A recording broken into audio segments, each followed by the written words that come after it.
Today we are going to discuss about paradigms of development communication. Now it is start of our third unit, which will deal with various models and theories of development communication. I think we have completed first two units, and in first unit we discussed about development.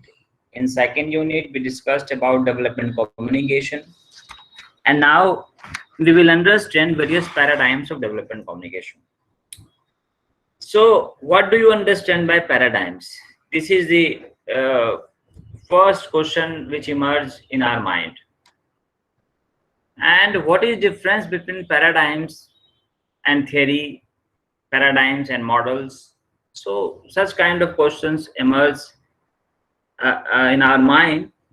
Basically, paradigms are cluster of theories and assumption for providing a common orientation to the researchers working in some particular area. Paradigm is a kind of worldview. There are two kinds of view. That is a worldview and worm view. Worldview means that if eagle is watching the world while flying above us, so that eagle will see whole world, and that view will be a common view of the world. And if a worm see from the from downward to upward, then that will be not a common view, that will be a specific view. So this is the basic. When we talk about a paradigm, paradigm means that it is a worldview. It means a common orientation, common understanding of a assumption or theories. And now come to the paradigms of development communication. When we talk about paradigm of development communication, it means that if we talk about a paradigm, I have not named any paradigm yet. We will come to different paradigms. So suppose there is a very popular paradigm that is called dominant paradigm, right? A dominant paradigm of development communication. So if we talk about dominant paradigm of development communication, it means that under dominant paradigm, there will be a clusters of theories. It means many theories and assumptions or models will come under that paradigm, which will have a common orientation. What will be the common orientation? And the common orientation will be that what is development, a common understanding about development. And to bring that idea and to bring the kind of development under that paradigm, all the theories and all the models used to support that common idea, right? And what was the common orientation and common understanding of development at that time? At that time, the common orientation was that development is according to the standard set by Western countries. It means modernization became synonymous of development. So that's why when we talk about dominant paradigm, it means under dominant paradigm, many theories and models came, and all those theories and models tried to support this very concept that yes, you accept modernization, you accept Western way of development, and you will become developed. So this is paradigm, right? I think you understood that what is paradigm. Now second point is that paradigm and paradigmatic ways of development communication have witnessed considerable changes over decades. Why? It is obvious that suppose you are working on one paradigm, and after seeing the result, seeing the effect, certainly you will find some alternate way of development. You will start feeling that no, this paradigm is not working for your nation, is not working for your society. Then certainly you will go for alternate paradigm. And even in that paradigm itself, it keeps changing. its orientation. It keeps changing its common understanding. So it's obvious that in the process of development, the whole concept kept changing. Now, Thomas Cohen, he was a scholar and he suggested the first prevalent notion of paradigm revolution in 1962.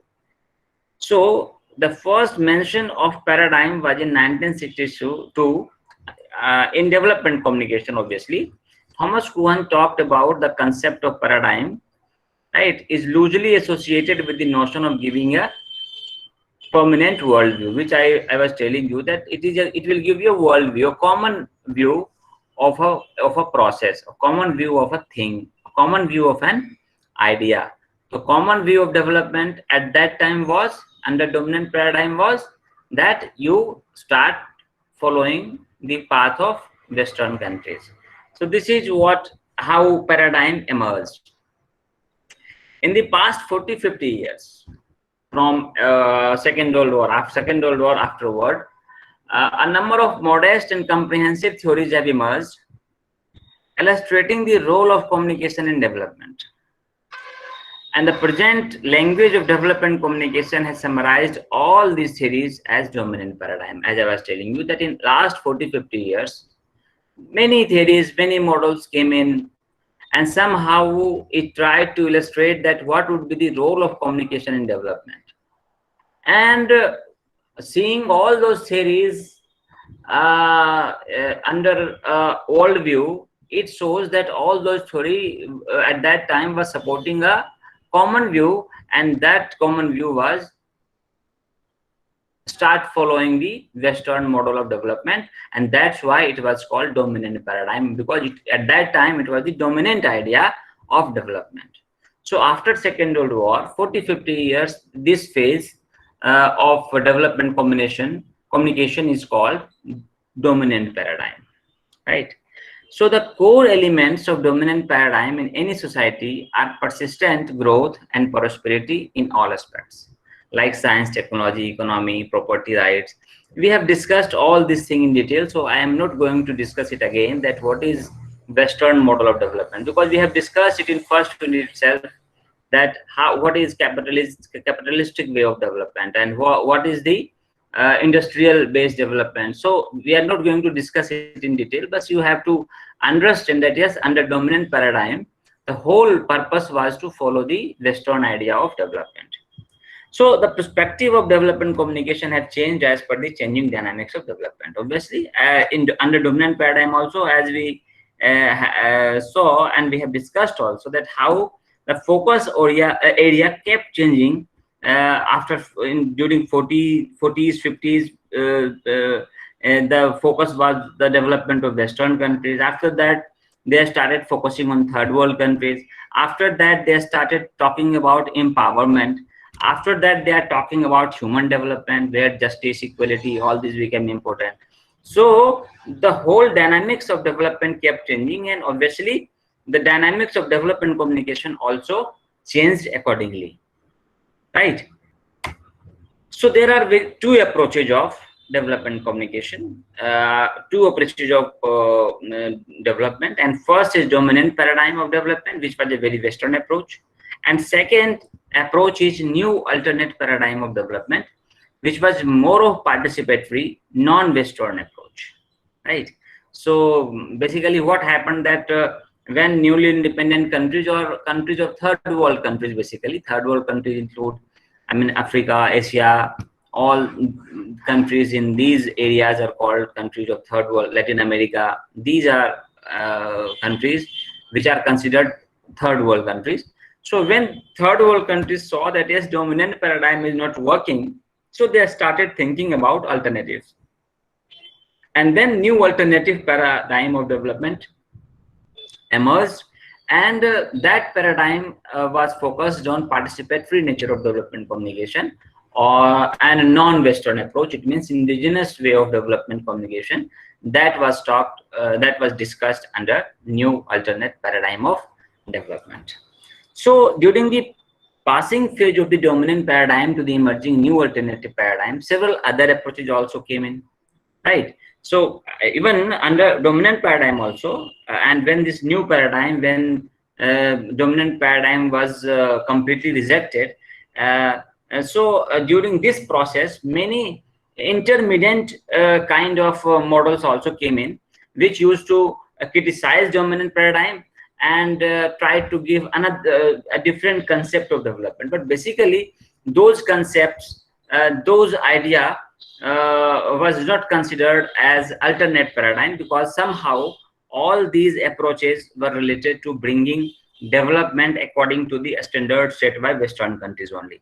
So these models are dependency model, interdependent model, basic need model. All these models came during 70s and 80s, but these are not called as alternative model of development, because these models are somehow related to bringing development as per the standard set by Western world.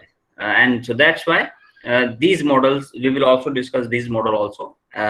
So now understand that how the whole this approaches of communication, development communication is emerging, right? So each paradigm has occurred as a criticism of the insufficiency of the earlier dominant paradigm, right?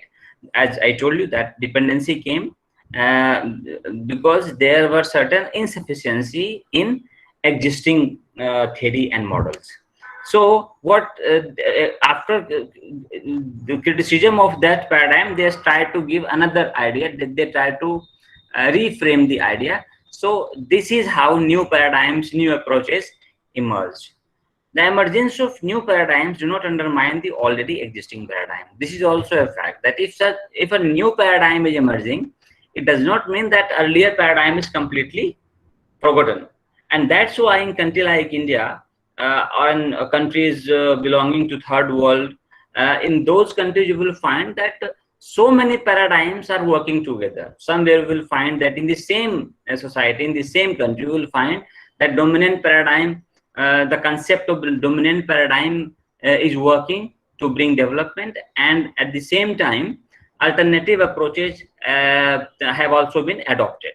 So various paradigms work together in developing nations, right? So each operative paradigm of notion suggests new dimension. So whatever paradigm come, some new dimension must have in that paradigm, and that's why it is called an alternative approaches or alternative idea of development. So now come to dominant paradigm. What is dominant paradigm? So the paradigm is rooted in the concept of development and modernization, right? Modernization means accept the Western idea of development. And from economic and technological perspective, the post-World War II period was decades of 1950s and 60s, especially was a time when development was viewed as a synonymous to economic growth measured in aggregate terms.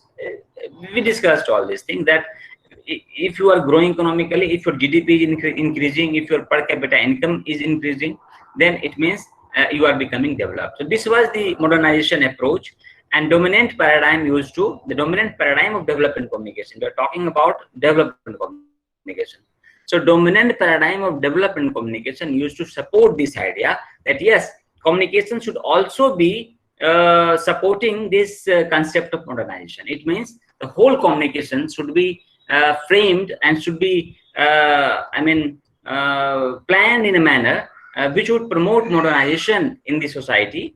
And after that, economic growth will take place, and GDP will increase, per capita income will increase, and society will become developed. So this was what was the idea of dominant paradigm. The central idea of this paradigm was to solve development related problems through modernization, right? And the Western model for development predominated in the 1950s and 1960s. Who gave this name dominant paradigm? Rogers was a communication scholar who Rogers gave this model name dominant paradigm. He was the person who coined this term dominant paradigm of development, as it exercised a dominant influence in the field of development.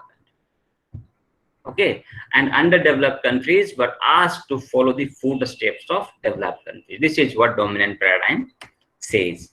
The model puts major emphasis on modernization and believes that increased productivity, industrialization, and economic growth could achieve it. This paradigm argued underdevelopment as a consequence of the industrial, technical, cultural backwardness, and means that modernization was the only solution to it. This is just, I have tried to, put all the idea into one sentence so that we should not linger on this topic, because we have already discussed it in detail. Basically, modernization theory believes that how to increase productivity, how to increase industrialization, and after that economic growth will take place. And they believe, this paradigm believes, that underdevelopment is because of industrial, technical, cultural backwardness. Why we are underdeveloped? Because we are industrially backward, we are technically backward, and we are culturally backward. And if we will try to change all these things, we can improve our industrialization, we can improve our technical skills, we can improve our cultural backwardness, then only modernization will take place. And if we will become modernized, then only development will come. So this was, and you must be thinking that this is a biased kind of idea, right? That's why alternative idea came in later on. Under dominant paradigm, the level of national development was defined as a gross national product, further industrial revolution, capital intensive technology, economic growth, and education. All these were taken as the parameters of development. If your national product is increasing, all these things is happening, then you are becoming developed. So the problem defined for research was to determine and measure beneficial economic, political, and social changes coinciding with industrial development and technological change, right? So, problem means, and the technology was to be used as a channel for transmission of messages and modern information, right? So, the problem was defined as of that what is the economic, political, and social changes required for the development and technological changes, right? And that's why what you have to do, what media has to do, media has to provide modern information, modern messages, so that people will start changing, and after that only development will come. Wilbur Schramm was one of the scholars who first recognized that communication can play an important role in the national development of the third world countries. And communication students must be knowing about Wilbur Schramm. He is one of the notable, and he was the person who first recognized that yes, mass media can be used for bringing development in third world countries. And he believed that mass media could better the lives of people by supplementing the information resources and exposing people for learning opportunities. So mass media can provide them information which are necessary, and they can expose, mass media can expose people for learn new things, for learn new ideas. And that's why he conceptualized the relationship between development communication and economic growth, which has been the guiding paradigm for development programs. So this is how development communication can be used for economic growth. So now you must be seeing the dominant paradigm, dominant idea of development at that time was to promote Western idea of development. And now Wilbur Schramm is saying that yes, there is a relationship between development communication and economic growth. It means media is a key factor in bringing development in the society. It means that media has to provide information related to the Western idea, related to promoting the Western concept, right? And so that's why this communication will make people aware of new idea. This communication will change people's attitude. This communication will change the people's behavior, and it will certainly help in economic growth, right? So Wilbur Schramm was the person who gave this idea, and he suggested that as economic activity spreads, knowledge must be gathered more broadly, shared widely, and transferred swiftly, right?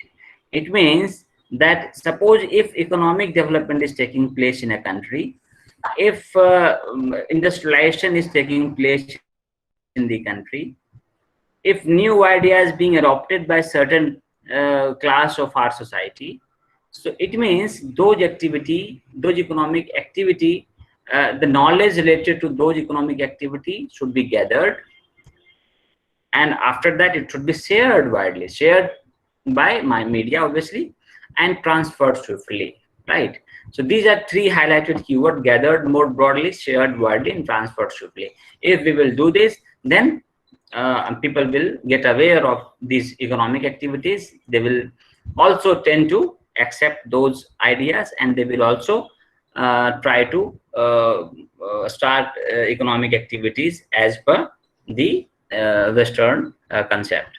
So development nations must be prepared to support enormous increase in the day-to-day communication within the system. It means that developed nations, which means that all the Western countries who are technologically advanced, they must be ready to support the creation of communication infrastructure in the developing nations, right?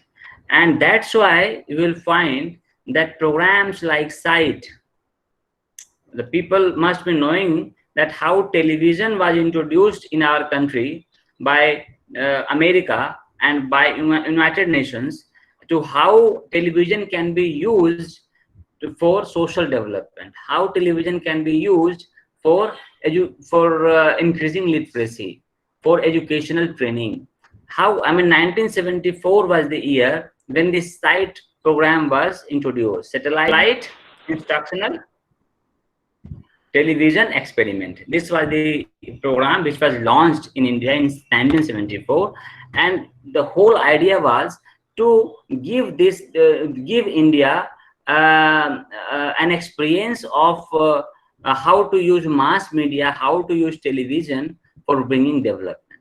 And after that, what happened? That India became very much eager to have its own satellite, have its own television broadcasting network. So after that, India invested in it, and obviously this investment took place only because of the help we got from Western world, because we did not have technology at that time. Western world provided technology to us, and then only we could do such things. So this was suggested by Wilbur Schramm, that how communication infrastructure should be created, and then only you will be able to use this communication infrastructure to promote your idea, right? So this happened in every developing nations. After completing 1 year tenure, SITE was for 1 year. After completing 1 year here, I mean, America moved to Sri Lanka, and again same experiment was repeated in Sri Lanka. Then they moved to another countries. How, this is how they promoted the idea of having a robust information infrastructure or communication infrastructure in developing nations. So because development, as we were discussing about dominant paradigm, development was equated with economic growth, and communication was associated to disseminate information and messages aimed to promote modernization, right? This is and because, as you must be seeing, that it is a kind of one-way communication. This is an overestimated belief that yes, if you provide them information, you provide them new idea, people will accept it and they will change. This is how, and this overestimated belief forced us to accept SMCR model of communication. And people know it is given by Barlow.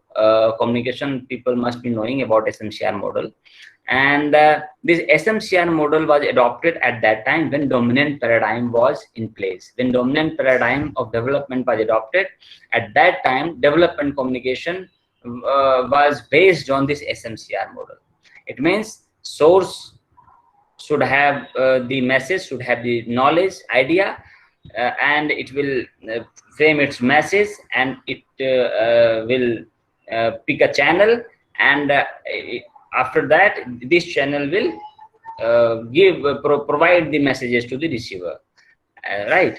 So this is what the whole I mean model of communication at that time. And you must be seeing that there is no provision of feedback in this model. It means that source was over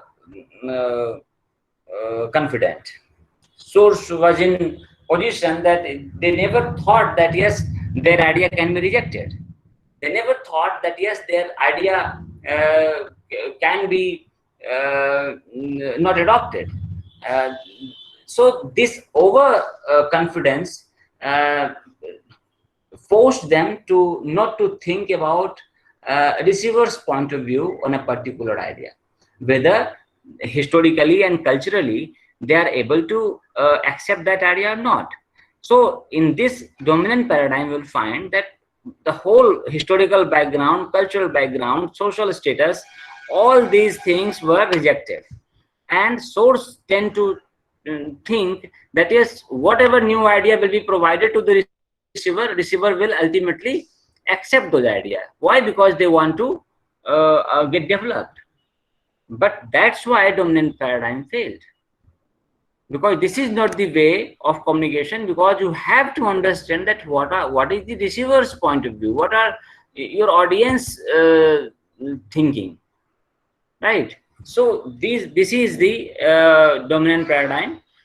There are theories in the dominant paradigm. We will discuss it in detail later on. The first theory is communication and modernization theory, the diffusion of innovation theory, social marketing approach, and entertainment education strategy. These are four theories of dominant paradigm, and all these theories supported the Western idea of development. That's why these theories come under dominant paradigm. Now, emergence of alternate paradigm.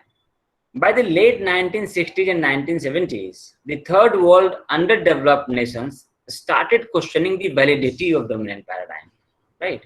They started questioning that, okay, we have adopted your idea, we have adopted Western idea of development, but it is not fruitful for our country.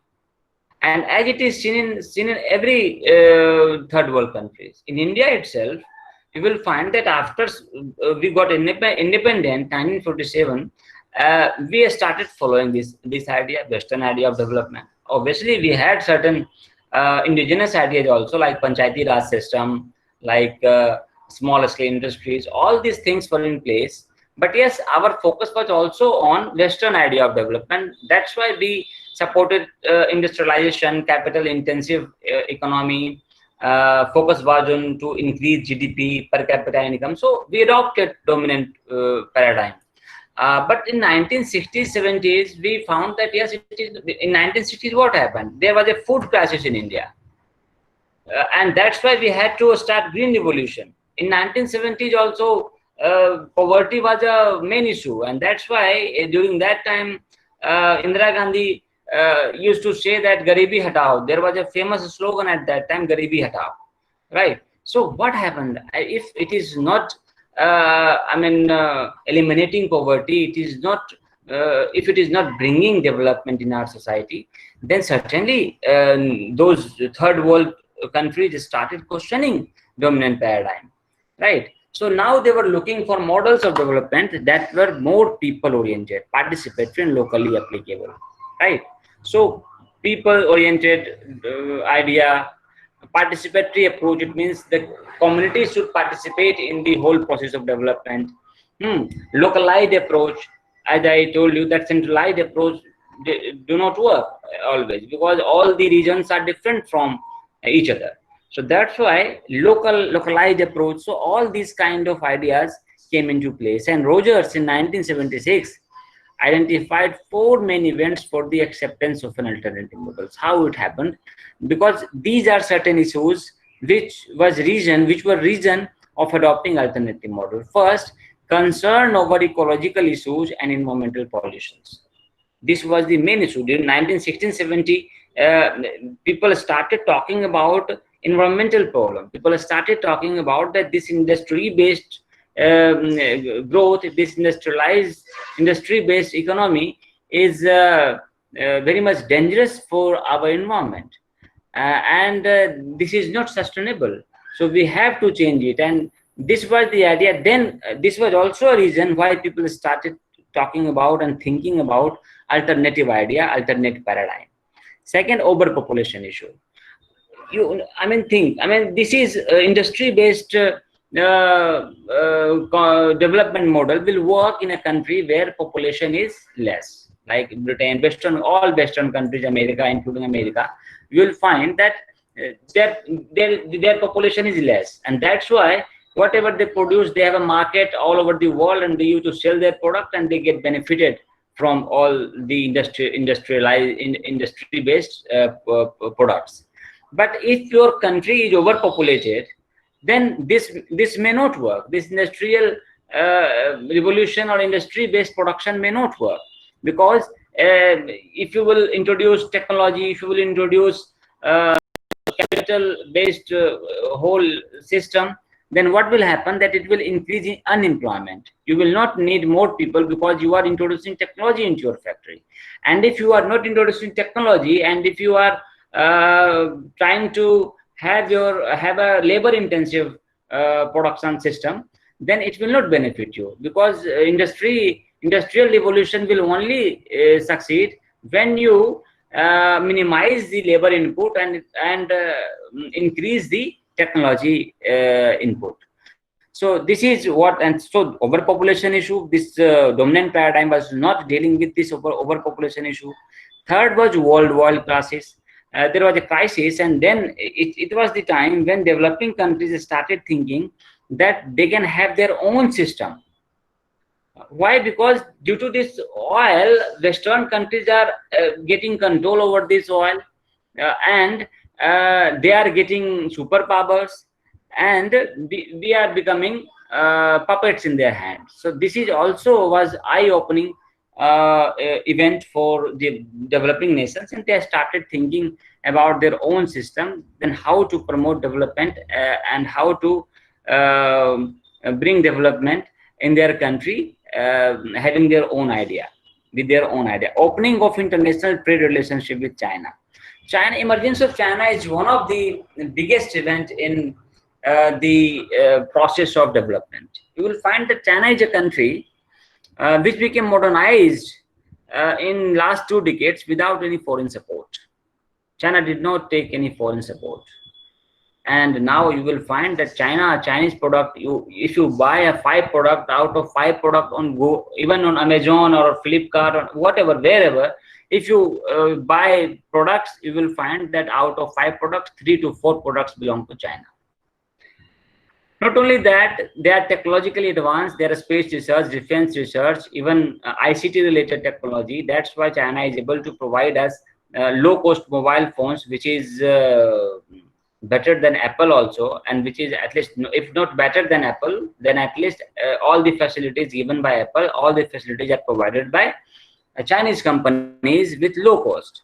So the emergence of China was also a kind of eye-opening event for developing nations. Developing nations started thinking that yes, dominant paradigm says that you adopt Western ideas, then only you will become developed. Then China did not take Western idea. Then how China became developed? So this was also a factor which forced developing nations to think about their own indigenous ideas, think about alternative paradigm of development. So the new alternative paradigm identifies a diversity of paths. There are various paths adopted in alternative paradigm, that is participation of local communities, grassroots development, increased political and social participation, integrated rural development, availability and usage of appropriate technology, achievements of basic need by utilizing local resources, preservation of ecological balances. So you will find that all these ideas are related to indigenous problems, or local based ideas were coming into forefront, that how development will come if we motivate people to participate, if we think about the development of grassroots, not only industrial development, but people who are downtrodden, who are at local level, at grassroots level, development should come. So the dominant paradigm talks about top-down approach.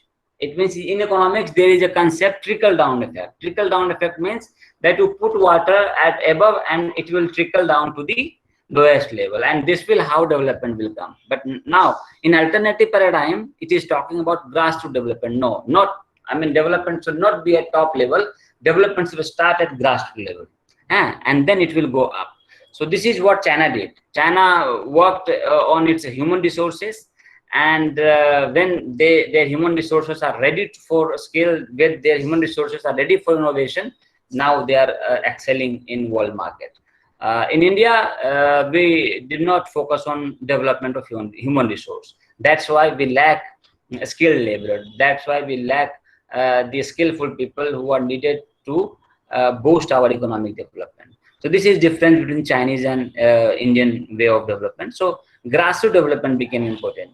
Political and social participation, right? In our country, focus was on to how to make people aware of their political rights, social discrimination should be avoided, and then only social participation will take place.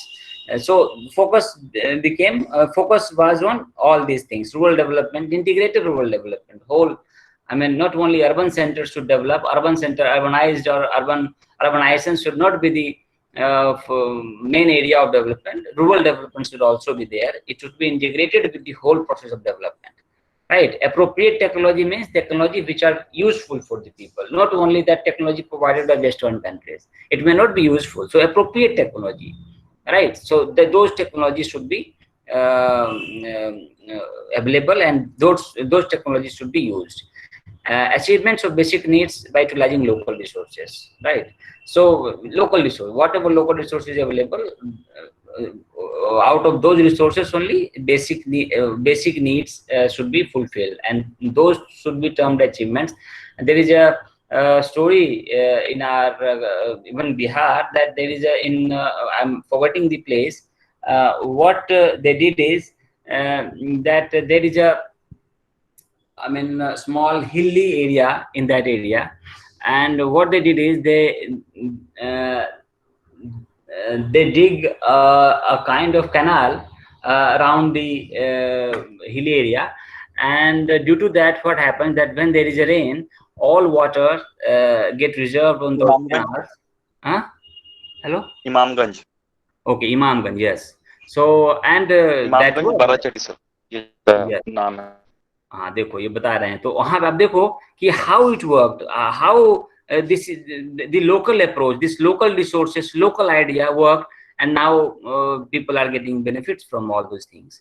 Preservation of ecological balance. This is also, this example itself is an example of ecological balances, that how water scarcity is not there.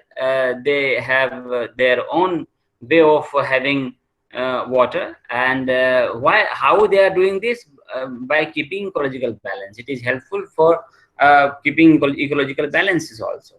So and in alternative paradigm, what should be the role of communication? In dominant paradigm, what was the role of communication? As Wilbur Sram used to say, that you have to promote the Western idea, you have to modernize people, you have to change people attitude, you have to bring out people from the backwardness. That would be cultural backwardness, social backwardness, all these things were there.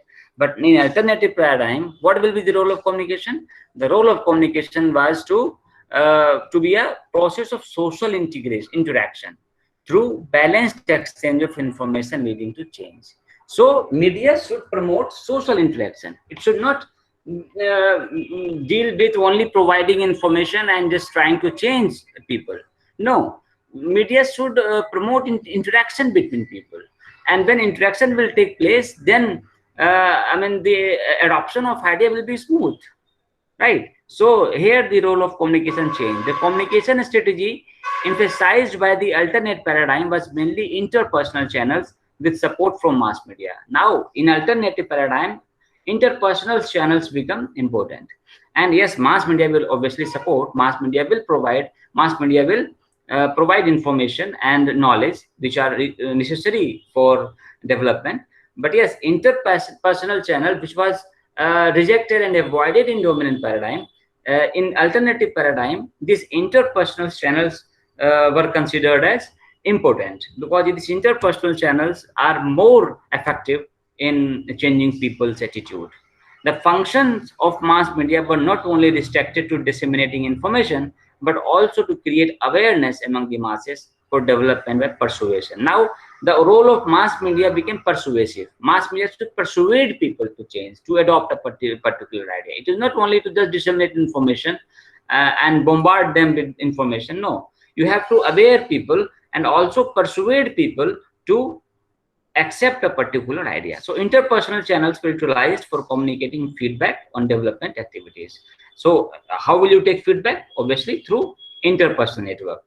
In dominant paradigm, these interpersonal channels were not there. That's why through mass media, you are giving them knowledge, you are giving them information, but due to this, lack of interpersonal channels, you are not able to get the feedback. That's why it was based on SMCR model. That was flat.